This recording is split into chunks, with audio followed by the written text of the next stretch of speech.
Pastor Ed Manuel Andres. I'm a church planter. My church launched March 9, 2014.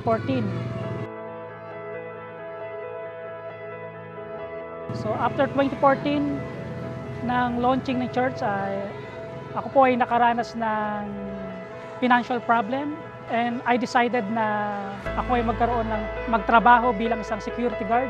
Nag-ooperate ng 12 hours sa bawat trabaho para tugunan yung aming pangangailangan financially. Then meron sang ministry na kung saan itong ministry na to ay tumutulong sa mga pastor na para madagdagan yung financial na pangangailangan. So ito po yung tinatawag na sustainable ministry model. Kumikita po ako sa business na ito ng $100 a month. The effect and benefits ng tricycle na ito ay nagkaroon ako ng magandang quality time sa aking pamilya at natugunan yung mga pangangailangan ko sa aking buhay. To those churches who donate ng pera para ma-operate itong business na ito at itong ministeryong ito, ay thank you very much for helping us.